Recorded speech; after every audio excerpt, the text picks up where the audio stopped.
Olá, bem-vindo ao Saber Direito Responde. O meu nome é Rogério Neiva, sou juiz do trabalho, professor de Direito Material e Processual do Trabalho e, a partir de agora, começarei a responder as perguntas dos internautas tratando do tema do regime de emprego público, que corresponde à aplicação do direito do trabalho na administração pública, um tema fundamental não apenas para a compreensão do direito do trabalho, como também para aqueles que vêm se preparando para concursos como, por exemplo, da advocacia pública, no âmbito da União, no âmbito dos estados, Distrito Federal, municípios, enfim.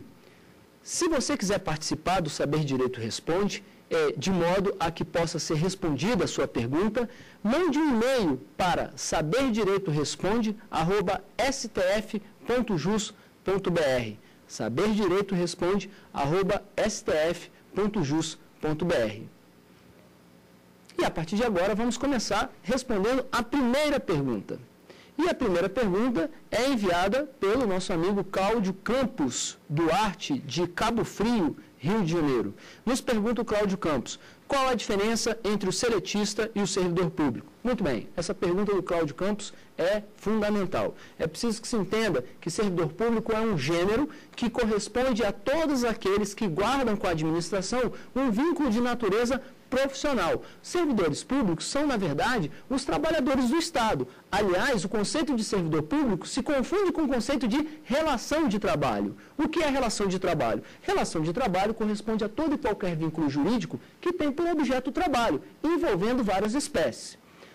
Portanto, estabelecida essa premissa, o conceito de servidor público se desdobra em três modalidades de espécies de servidores públicos e é preciso que se entenda que as espécies de servidores públicos são determinadas pela natureza jurídica da relação estabelecida entre o servidor e o Estado. Em primeiro lugar, nós temos o servidor estatutário, que tem uma relação jurídica de natureza institucional estatutária com a administração, envolvendo a ocupação de uma unidade de poder chamada de cargo público. A segunda modalidade de servidor público corresponde a um empregado público, também chamado de servidor seletista, que no fundo é aquele trabalhador do Estado que guarda com a administração uma relação jurídica de natureza empregatícia, ou seja, tem uma relação de emprego com o Estado. E é preciso que se chame a atenção que é sobre esta relação que incidirá, no âmbito da administração pública, o direito do trabalho. Ou seja, é no âmbito da regulação das relações de emprego estabelecidas no âmbito da administração que incidirá o direito do trabalho, na medida em que o objeto de preocupação do direito do trabalho não envolve todas as relações de trabalho passíveis de serem estabelecidas, e sim apenas e tão somente a relação de emprego. A terceira modalidade de servidor público corresponde ao servidor temporário, que tem um vínculo estabelecido na forma do artigo 37, inciso 9 da nossa Constituição, envolvendo necessidade temporária de excepcional interesse público. Esse servidor não tem uma relação de conteúdo empregatício, como já definiu reiteradamente o Supremo Tribunal Federal e o próprio Tribunal Superior do Trabalho, inclusive enfrentando o tema da questão da competência. Portanto, entrando efetivamente na resposta da pergunta que nos faz o Cláudio Campos, qual é a diferença entre o seletista e o servidor público? O seletista, que na verdade é um empregado público, corresponde a uma espécie do gênero servidor público. E aí é preciso também que não se confunda com o estatutário, que seria também uma das espécies do gênero servidor público. De modo que essa é a diferença entre o servidor público e o empregado público, também chamado servidor seletista. Muito bem, vamos à nossa próxima pergunta. E a nossa próxima pergunta, quem nos faz é a Ana Lúcia Lacerda, de Canoas, Rio Grande do Sul. Nos pergunta a Ana Lúcia, em quais esferas da administração pode haver seletista? Muito bem, dentro do conceito de organização administrativa do Estado, nós temos a ideia da administração direta, que é composta por órgãos a partir da atividade de desconcentração, e nós temos a administração indireta composta por pessoas, envolvendo as autarquias, fundações, empresas públicas e sociedades de economia mista. No texto original da Constituição de 88, havia sido estabelecido o regime jurídico único, segundo o qual, no âmbito da administração direta, autarquias e fundações, só seria possível o estabelecimento de relações institucionais estatutárias, ou seja, só poderia haver servidores públicos estatutários, de modo que nas empresas públicas e sociedades de economia mista nós teríamos a possibilidade do estabelecimento de relações, só haveria a possibilidade, ou melhor, do estabelecimento de relações de emprego, ou seja, a presença do empregado público.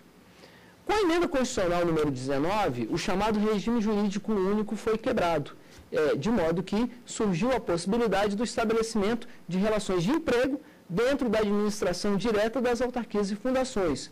E aí teríamos uma duplicidade de regime podendo conviver no âmbito da administração pública. Porém, com a ação de inconstitucionalidade número 2135, o Supremo Tribunal Federal chegou à conclusão de que a emenda constitucional a emenda constitucional 19 teria um vício de inconstitucionalidade, porém modulou os seus efeitos, admitindo a preservação das relações de emprego estabelecidas até aquele momento. Portanto, respondendo de forma mais direta à pergunta da Ana Lúcia, teoricamente, hoje nós podemos ter a relação de emprego, ou seja, o seletista, nas empresas públicas, sociedades de economia mista e na administração direta, autarquias e fundações, tendo sido estabelecidas essas relações até a declaração de inconstitucionalidade da emenda 19. Daqui para frente, a partir dessa decisão em diante, nós só poderíamos ter, então, as relações de emprego no âmbito, efetivamente, das empresas públicas e sociedades de economia mista. Muito bem, agora vamos passar, então, à nossa próxima pergunta. E quem nos faz essa próxima pergunta é a nossa amiga Larissa Costa, de Eldorado, Mato Grosso do Sul. Diz a Larissa Costa: oi, professor, o que ocorre se um empregado público é contratado sem concurso público? Muito bem, esta pergunta da Larissa também é uma pergunta de grande importância para a compreensão da aplicação do direito do trabalho na administração pública.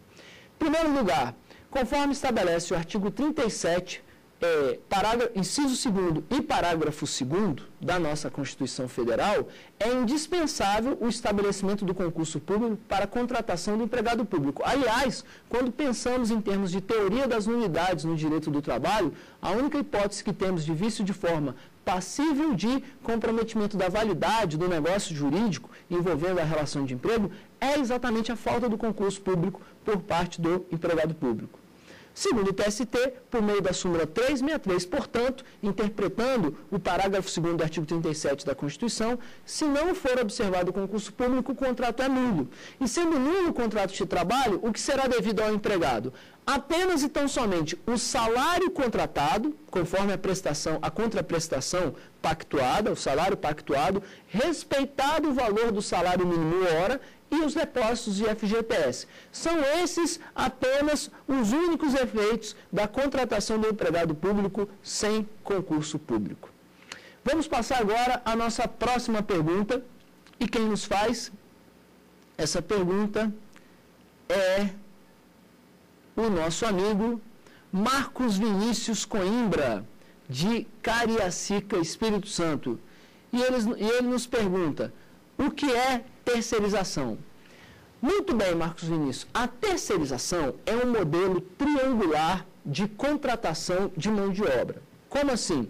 Nós temos 3 sujeitos na terceirização. São esses: o trabalhador, que estaria aqui na ponta do triângulo, na ponta superior do triângulo, o prestador e o tomador. Entre o trabalhador e o prestador, existe uma relação jurídica de natureza empregatícia, ou seja, o trabalhador é empregado, tem relação de emprego com o prestador. Entre o prestador e o tomador de serviço, existe uma relação jurídica que pode ser regida pelo direito civil. O prestador é uma empresa, uma sociedade empresária, o tomador pode ser uma empresa ou pode ser administração pública, de modo que se o tomador é administração pública, teremos aí um contrato administrativo. Se for uma sociedade empresária, teremos aí um contrato regido pelo direito civil. Então, aqui temos entre trabalhador e prestador uma relação de emprego. Entre o prestador e o tomador temos uma outra relação jurídica, administrativa ou de natureza civil. Entre o trabalhador e o tomador temos uma relação puramente econômica. Como assim? Uma relação econômica na medida em que o tomador se beneficia diretamente da força de trabalho deste trabalhador. A terceirização ela pode se dar na modalidade temporária, prevista na Lei 6.019, de 74, que tem uma limitação de até 3 meses e envolve atendimento de necessidade temporária, podendo corresponder a qualquer atividade fim ou atividade meio. E a terceirização também pode ser permanente.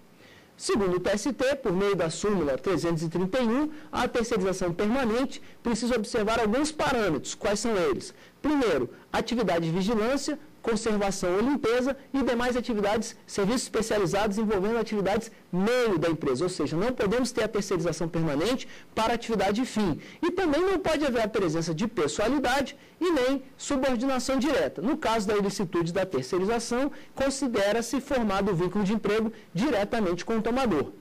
Se esse tomador for a administração pública, esse vínculo não poderá ser estabelecido, conforme a própria súmula 331, pela necessidade de concurso público. Mas o TST, recentemente, por meio da orientação jurisprudencial número 383 da SDI 1 do TST, admitiu que, no caso da terceirização ilícita, os direitos garantidos aos demais empregados do tomador sejam assegurados os mesmos direitos ao empregado envolvido numa terceirização ilícita. Muito bem, respondidas essas 4 primeiras perguntas, nós chamaremos rapidamente um intervalo e voltaremos na sequência. Se você quiser participar, mande um e-mail para saberdireitoresponde@stf.jus.br. Já voltamos.